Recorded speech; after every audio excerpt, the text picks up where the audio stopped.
नमस्कार दोस्तों, स्वागत है आप सभी लोगों का एक बार फिर से। यह वीडियो ध्यान से देखना। इस वीडियो में व्यूज आए या ना आए इससे कोई फर्क नहीं पड़ता। अगर इस वीडियो को देख करके किसी एक भी व्यक्ति का भला होता है तो हम अपने आप को कृतार्थ समझेंगे, सौभाग्यशाली समझेंगे। ब्रह्म मुहूर्त में उठ करके ये दो शब्द आपको बोलना है, तुरंत आपको चमत्कार दिखेंगे। देखिए दर्शकों, माँ लक्ष्मी, माँ सरस्वती हमारे मुख में एक ऐसे समय होती जिसमें विराजित रहती है और ये समय बोले गए हर शब्द पूर्ण होते हैं। जब आपके मुख में माँ सरस्वती प्रवेश कर जाएं तो उस समय जो भी आप शब्द बोलते हैं वह शब्द लगने लगते हैं। तो कौन से समय हमें वो शब्द बोलना चाहिए, अब कब माता जो सरस्वती होती हमारे मुख में विराजित रहती है, सारे जानकारी इस वीडियो में मैं आप लोगों को विस्तार से बताऊंगा। वीडियो को ध्यान से देखना। आप सभी दर्शकों को जरूर पता होगा ब्रह्म मुहूर्त के बारे में, जिसे हम ब्रह्म मुहूर्त बोलते हैं, पवित्र समय बोलते हैं, एकाग्र समय बोलते हैं या फिर एकाग्र अवस्था बोलते हैं। ब्रह्म मुहूर्त में हमारे जो चित्त होते हैं, चित्त का मतलब होता है हमारे चेतना। चेतना किसे बोल सकते हैं? जिस चीज में हमारे जो मन एकाग्र अवस्था में लगे हम उसे चित्त बोल सकते हैं, चेतना बोल सकते हैं। सर्वप्रथम मैं आप लोगों को समझाने की प्रयास करूंगा कि ब्रह्म मुहूर्त कितने बजे को बोलते हैं। तो रात्रि के अंतिम पहर के बाद सूर्य उदय से ठीक पहले का जो समय होता है उसे ब्रह्म मुहूर्त कहा जाता है। यानी कि सुबह के 4 बजे से लेकर के 5:30 बजे के आसपास को ब्रह्म मुहूर्त कहा जाता है। और हमारे ऋषि मुनि ने इस मुहूर्त का खासकर विशेष महत्व बताए हैं। उनके अनुसार इस समय हमें निद्रा त्यागना चाहिए। तो आज मैं आप लोगों को ब्रह्म मुहूर्त की संपूर्ण जानकारी बताऊंगा और इस समय हमें कौन से शब्द बोलना चाहिए और वो शब्द कैसे लगते हैं, सारी जानकारी इस वीडियो में बताऊंगा। अगर आज की वीडियो मिस कर दे तो सारी जिंदगी पछताना पड़ेगा। इस समय सरस्वती हमारे मुख में रहती हैं और हमें इस समय क्या बोलना चाहिए, कैसा बोलना चाहिए जिससे हमारी इच्छा की पूर्ति हो। साथ ही साथ इस वीडियो में मैं आप लोगों को सभी प्रकार की सिद्धि प्राप्त करने का तरीका बताऊंगा। आज के वीडियो मिस कर दिए तो कोई भी क्यों ना आप हमारे वीडियो को देख रहे हो, सारी जिंदगी पछताना पड़ेगा। क्योंकि हर व्यक्ति के जीवन में कुछ न कुछ चीज की कमी जरूर रहती है, आवश्यकता जरूर रहती है और वीडियो देखने के बाद सारे आपकी आवश्यकता की पूर्ति होगा। देखिए, घर के बड़े बुजुर्ग हमें बोलते हैं कि ब्रह्म मुहूर्त में उठना चाहिए, ब्रह्म मुहूर्त में उठा करे। संत लोग भी ब्रह्म मुहूर्त में उठ करके स्नान ध्यान करते हैं, योग करते हैं। ब्रह्म मुहूर्त इसे जागृत अवस्था बोले जाते हैं। ब्रह्म मुहूर्त को जागृत अवस्था बोले जाते हैं। इस समय समस्त दिव्य शक्ति जागृत अवस्था में होती है। तो ब्रह्म मुहूर्त में किए जाने वाले एक जबरदस्त मैं उपाय बताऊंगा। बेड में ही रह करके आपको उपाय करना है, आपको उठना नहीं है, ब्रश वगैरह भी नहीं करने, स्नान ध्यान करने की भी जरूरत नहीं है। वीडियो को ध्यान से देखना, तब आपको समझ में आएंगे। जानकारी बताने से पहले, वीडियो में आगे बढ़ने से पहले सभी दर्शकों से गुजारिश करना चाहूंगा, अगर आप भी इस प्रकार के प्राचीन ज्ञान की अच्छे से जानकारी सीखना चाहते हैं जो कि हमारे धर्मशास्त्र में बताए गए हैं, लेकिन आप सभी दर्शकों को कई लोग बताते नहीं है। साधु संत के पास जाएंगे, आप 20 साल तक उनकी सेवा करेंगे, फिर भी इस प्रकार की जानकारी नहीं बताते। कोई अपने ज्ञान यूं ही नहीं बांटते। दर्शकों, आज मैं आप लोगों को जो ब्रह्म मुहूर्त में उठने के फायदा बता रहा हूं, ध्यान से सुनना।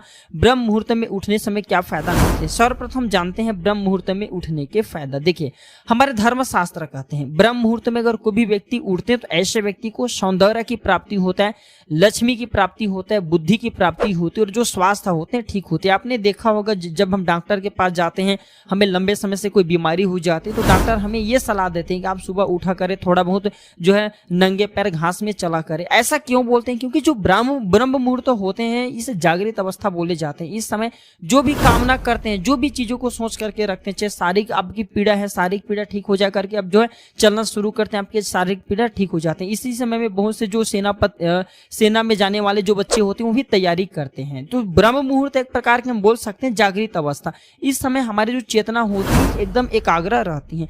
तो ब्रह्म मुहूर्त में आज मैं आप लोगों को नाम जाप का महत्व बताऊंगा। जी हाँ, ब्रह्म मुहूर्त में हमें कौन सी नाम जाप करना चाहिए, कौन से ऐसे 3 शब्द बोलना चाहिए जिससे हमारी इच्छा की पूर्ति हो। वीडियो ध्यान से देखना। प्राचीन ज्ञान चैनल का मकसद है जनहित एवं जन कल्याण करना। हमारे इस वीडियो को कोई देखे या ना देखे इससे हमें कोई फर्क नहीं पड़ता, लेकिन अगर हमारे इस वीडियो को देख करके किसी एक भी व्यक्ति का भला होता है तो हम अपने आप को सौभाग्य समझेंगे, हम अपने आप को कृतार्थ समझेंगे। हमारे वीडियो को देख करके किसी एक भी व्यक्ति का भला होता है तो हमें भी पुण्य की प्राप्ति होती है। तो सर्वप्रथम आपको न ज्यादा सांस तेज गति से लेना है, न सांस तेज गति से छोड़ना है। एकदम धीमी अवस्था में आपको सांस लेना है और धीमी अवस्था में आपको छोड़ना है। और आपको उठना कब है तो आपको 4 बजे उठना है।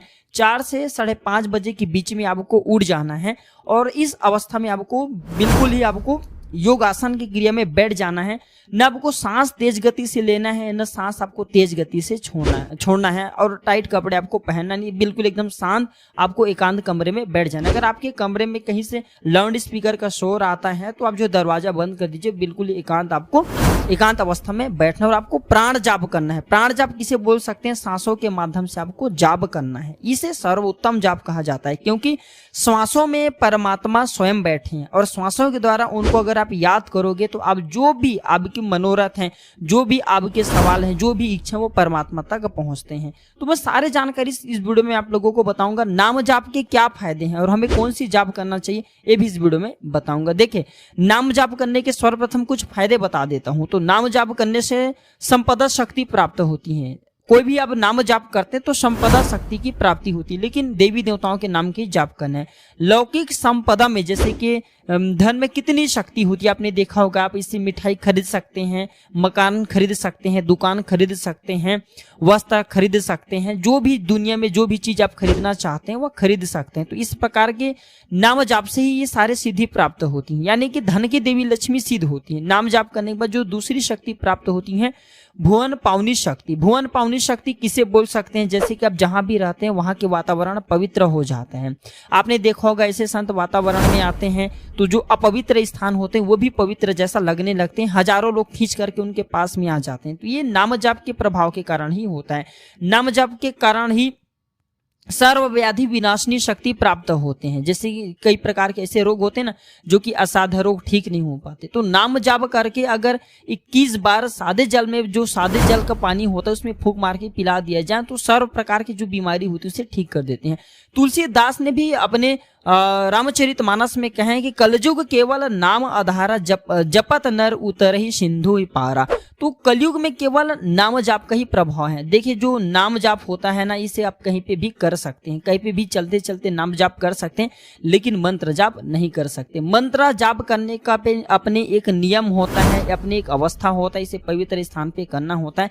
लेकिन नाम जाप आप चलते चलते भी कर सकते हैं। तो मैं आप लोगों को जो जानकारी बताना चाह रहा हूँ मित्रों, वो है कि भगवान नाम का जप का मैं जबरदस्त पावरफुल प्रयोग बता रहा हूं। ब्रह्म मुहूर्त में उठने का 3 शब्द के बारे में बताऊंगा आपको, कौन से 3 शब्द बोलना है जिससे आपकी इच्छा की पूर्ति होगा। धन चाहिए, धन की प्राप्ति हो जाएगा। अगर आपको पढ़ने में मन नहीं लगते, आप विद्यार्थी, पढ़ने में आपके मन लगेंगे। नौकरी चाहिए, नौकरी की प्राप्ति होगा जागृत अवस्था में, क्योंकि जो आप ब्रह्म मुहूर्त में उठते हैं इसे जागृत अवस्था कहे जाते हैं। नाम जाप और मंत्र जाप में मैं आप लोगों को कुछ अंतर बता दूं, फिर जानकारी बताऊंगा। मंत्र जाप में ईश्वर के नाम जपने से ये थोड़ा सा भिन्नता होती है। मंत्र जाप के लिए आपको अनेक नियम का पालन करना होता है, लेकिन नाम जाप के लिए कोई नियम का पालन नहीं करना पड़ता। मंत्र जाप के लिए जैसे कि सात्विक वातावरण में रहना होता है, मंदिर में रहना होता है, पवित्र स्थान में रहना होता है। लेकिन ईश्वर के नाम जाप, जो भी नाम जाप करना चाहते हैं वो किसी भी स्थान में रह करके कर सकते हैं। मैं बार बार नाम जाप का क्यों यहाँ पे उदाहरण दे रहा हूँ, नाम जाप का मतलब है आज मैं आप लोगों को नाम जाप की ही प्रयोग सिखाऊंगा। जाप कई प्रकार के होते हैं, जैसे कि नैमित्तिक जाप होते हैं, काम जाप होते हैं, निश्चित जाप होते हैं, प्रायश्चित जाप होते हैं, अचल जाप होते हैं, चल जाप होते हैं, वाचिक जाप होते हैं। लेकिन जो नाम जाप है, जिसे मैं आप लोगों को प्राण जाप बता रहा हूं, यानी कि सांसों के माध्यम से जाप करना है, वो जाप सर्वोत्तम कहे गए हैं। जो बड़े बड़े साधु महात्मा को 10 से 20 साल तब करते हो गए होते हैं और देवी देवताओं के प्रत्यक्षीकरण नहीं हो पाते, दर्शन नहीं हो पाते, नाम जाप से आपको तत्काल हो जाएंगे। जो मनोरथ में व्यक्ति जो है लाखों साल तक तपस्या करने के बाद भी पूर्ण नहीं कर पाते, नाम जाप करके आप 1 महीने में उस अवस्था में चले जाएंगे और वो मनोरथ आपके पूर्ण हो जाएंगे। कहने का मतलब है कि जो सांसों के माध्यम से आप नाम जाप करते हैं उसे अति उत्तम कहे गए हैं। तो जिस पर आपको विश्वास हो, आपको भरोसा हो, उसके नाम आपको पकड़ लेना है। न इसमें आपको नहाने की जरूरत है, न माला जाप करने की जरूरत है, न योगासन करने की जरूरत है। बस आपको बेड में बैठ जाना है और जिस पर आपको विश्वास हो उसके नाम आपको पकड़ लेना है। जैसे कि राम जी पर आपको विश्वास हो तो राम राम राम राम, आपको सांस लेते समय, सांस छोड़ते समय आपको राम राम जपना। जैसे कि ऊपर सांस आपने लिए, ऊपर की तरफ अपने सांस खींचे तो राम बोलना है, नीचे की तरफ अपनी सांस छोड़े तो फिर राम बोलना है। तो पूरे शरीर में राम नाम अगर आप जप करते रहेंगे तो राम नाम का जप रम जाएगा और भगवान आपसे खुद जुड़ जाएगा। जरूरी नहीं कि राम नाम का जप करे, कृष्ण जी को मानते तो कृष्ण जी का जाप कर सकते, माता लक्ष्मी को मानते तो उनके नाम का भी जाप कर सकते हैं, दुर्गा माता को मानते तो जय माता दी का जाप कर सकते हैं। और आपको ये दिन कितने टाइम करना है, तो ये आपको 4:30 बजे से लेकर के 5:30 या फिर 4 बजे से लेकर के 5:30 के बीच में जो ब्रह्म मुहूर्त होता है इसमें उठ करके केवल आधे घंटे आपको जाप करना है। और ये कब तक करना है, जब तक आपकी इच्छा पूर्ण हो। वैसे 1 महीने ये जाप अवश्य करना चाहिए। 1 महीने में आपकी जो देह होता है, आपके जो मन होता है परमात्मा में लग जाता है, सिद्ध हो जाता है। और यह क्रिया केवल आपको जो भी आपके मनोरथ उसमें आपको 1 महीने तक जरूर जाप करना चाहिए। वैसे 2 सप्ताह में इसके रिजल्ट आपको तत्काल मिलेंगे।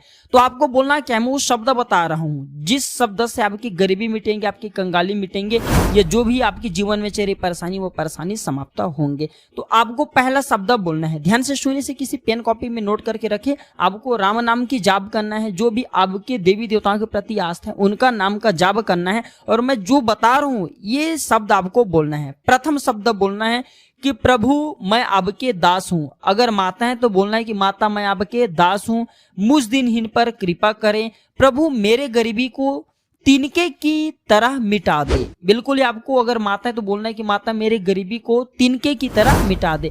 जिस प्रकार वायु के सामने तिनके की क्या शक्ति, जिस प्रकार वायु के सामने तिनके की क्या शक्ति, उसी प्रकार आपके सामने ये पापी गरीबी तुच्छ है। इस प्रकार से आप भाव रखते हुए प्रथम शब्द बोलना है गरीबी मिटाने के लिए। अगर रोग है तो रोग मिटाने के लिए आपको बोलना है कि मेरे इस रोगों को मिटाएं, गरीबी की जगह आपको रोग बोल देना है। दूसरा शब्द बता रहा हूं, आपको बोलना है कि प्रभु लक्ष्मी तो आपके दासी हैं, देने वाले तो आप हैं। इस प्रकार से आपको भाव बोलना है। तीसरे शब्द बोलना है कि प्रभु प्राण समान नाम जाप मैंने आपकी है, मर्यादा में रह करके मैंने प्रभु आपके प्रभु प्राण के समान प्राण नाम की जप की है। प्राण जाप किसे बोलते हैं, सांसों के माध्यम से मैंने आपकी जप की है, तो हे प्रभु मुझे मेरा भक्ति का फल प्राप्त हो। इस प्रकार से आपको प्रार्थना करना है। और भगवान जिसके भी प्रति आपको आस्था है, जैसे कि राम के प्रति है तो राम नाम का जाप करना है और ये शब्द अवश्य बोलना है। बिल्कुल ही आप देखना 1 महीना के भीतर में इसका रिजल्ट मिलेंगे। न पूजा पाठ करने की जरूरत है, न हवन न यज्ञ की करने की जरूरत है। जितना ज्यादा नाम की जाप करेंगे उतना ज्यादा इसका पॉजिटिव रिजल्ट मिलेंगे और मनोकामना की पूर्ति होगी। क्योंकि आपने प्राण के माध्यम से, सांसों के माध्यम से भगवान नाम की जप की, अपनी इच्छा को भगवान को बोले हैं तो वह इच्छा परमात्मा तक पहुंच जाते हैं। क्योंकि सांस में भगवान हमारे रमते हैं, बसते हैं और आपने सांस के माध्यम से भगवान को इच्छा बोले तो वह इच्छा भगवान तक पहुंच जाते हैं। तो जितना ज्यादा हो सके अब नाम जाप जरूर करें। नाम जाप के महत्व हमारे धर्म शास्त्रों में भी बताएंगे। और बड़े बड़े संत महात्मा मंत्र जाप नहीं करते बल्कि राम नाम की जप का मैं सबसे बड़ा उदाहरण बताना चाहूंगा आपको। हनुमान जी महाराज को जरूर देखे होंगे। हनुमान जी महाराज भगवान राम के बहुत बड़े भक्त हैं। हनुमान जी महाराज भगवान राम के दिन भर राम नाम की जाप करते हैं। तो ये सिद्ध हो चुका कि मंत्रों से ज्यादा नाम जाप पर शक्ति होती है। जितना ज्यादा आप नाम जाप करेंगे उतना ज्यादा आपको अच्छे रिजल्ट मिलेंगे। नाम जाप के प्रभाव से दुनिया की वह हर शक्ति, वह हर सिद्धि प्राप्त कर सकते हैं जो कि योगी जन पा नहीं पाते। और आपको ब्रह्म मुहूर्त में उठ करके ही नाम जाप करना है, प्राणों के माध्यम से, सांसों के माध्यम से, जैसे मैं आप लोगों को वीडियो के बीच में बताया हूं। आपकी जो भी मनोकामना है वह मनोकामना की पूर्ति 1 महीना में हो जाएंगे। बस आज से आप जब आप वीडियो को देखेंगे उसी दिन से जप करना शुरू कर देना है। तो यह जानकारी कैसा लगा हमें कमेंट सेक्शन में जरूर बताना। अगर जानकारी अच्छी लगे तो वीडियो को लाइक जरूर करना और हाँ, इसे अपने दोस्तों यारों में आगे जरूर शेयर करना ताकि उन्हें भी यह जानकारी प्राप्त हो। आज की जानकारी पर समाप्त करता हूं दर्शकों। वीडियो देखने के लिए धन्यवाद। नमस्कार, जय श्री राम।